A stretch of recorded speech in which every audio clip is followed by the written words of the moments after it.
Hey guys, it's Mike from Prep Life Now and also the Helpful Dad channel on YouTube. And today I want to continue our discussion in our series on prepping videos. And specifically, really for those who are new to prepping, I want to talk to you about really 10 types of individuals who are essential for you when you're building your prepper team, so to speak. So,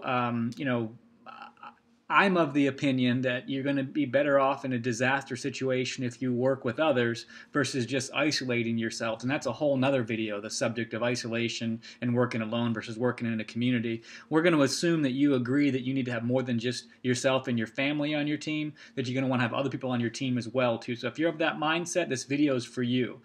First and foremost, when you're building your team, I would think that you probably, and again, we're talking about a disaster situation where government help may not necessarily be readily available for you. These are some people that you would probably want to have on your prepper team as you kind of build your prepper community. So first and foremost, I would think you'd want to have some sort of a doctor, nurse, paramedic, EMT, somebody like that that has the ability to, if you don't have these skills yourself, help you prepare in some sort of a medical emergency situation. I think that one's kind of a no-brainer. If you don't have that skill already yourself, you may want to acquire that skill by taking some training, some volunteer firefighting course, or learning the EMT skill over time would certainly be helpful. Secondly, I would think some sort of a mechanic, whether it be an auto mechanic or an electrician or somebody like that, somebody who has some mechanical prowess would be very helpful.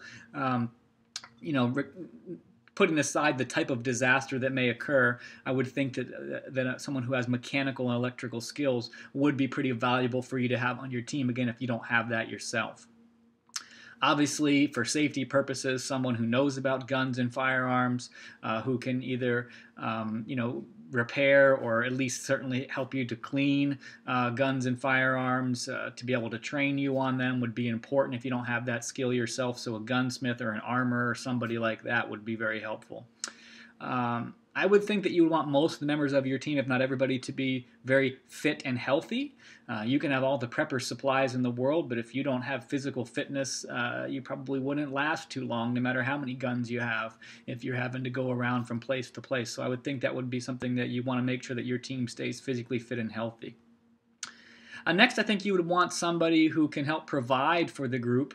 The skill of fishing, hunting would certainly be important, but hopefully those are skills that you have on your own. But what about someone like a butcher, someone who knows how to clean and process meat would be important. You may not know that yourself. Now, pretty much anybody can throw a fish on the fire, but it's good if you could certainly clean that fish. But what about processing meat and animals? Someone who is a butcher, maybe something you might overlook, could be someone that could be valuable for your team. And that's really the purpose of this video. Everybody thinks, well, I'm just going to surround myself with Navy SEALs or ex-Army men. Well, if you're a suburban prepper like me who doesn't have necessarily a specific military background, even though it runs in my family, I don't have those specific skills. I wasn't in the military. Why would Navy SEALs want to have me on their team? They probably don't need me, and they may not need you either. If you can get at someone who has military experience, that's great, but may not have that opportunity.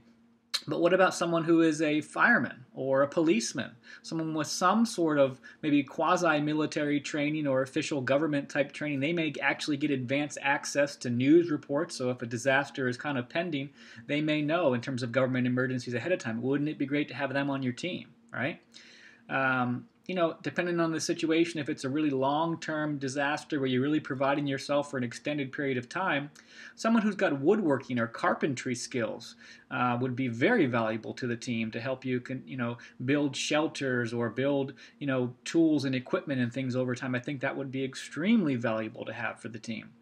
And also, don't overlook, obviously you need a mix of male and female, especially if it's a worldwide disaster where, God forbid you had to repopulate the earth or something like that. But certainly, if you're part of a family, you're going to want your family with you. But it kind of segues to my next point. You can't have a bunch of chiefs and no Indians, so to speak, and you can't have everybody that's an A personality that wants to be a leader and not a follower, and you also can't have everybody who wants to do and go out and forage and not take care of the campsite, so to speak. And I'm not necessarily saying that has to be women. That could be women or men that like to do that, but you need people that do like to cook. You need people that like to clean. things to keep the campsite in order. We often overlook in a disaster situation the importance of cleanliness to keep pests away and also to avoid diseases and things like that as well too. So I would think that's pretty important to have people that like to do those things and to like to maintain order within the home front while other people may be out foraging. So, that's my opinion in terms of some of the skill sets and types of people that you would want to have on your team. I'd love to know what your opinion is. Again, we're talking about practical solutions for everyday people who want to prepare for disasters. And these are the people that I have on my team that I'm looking to and continuing to have the team evolve.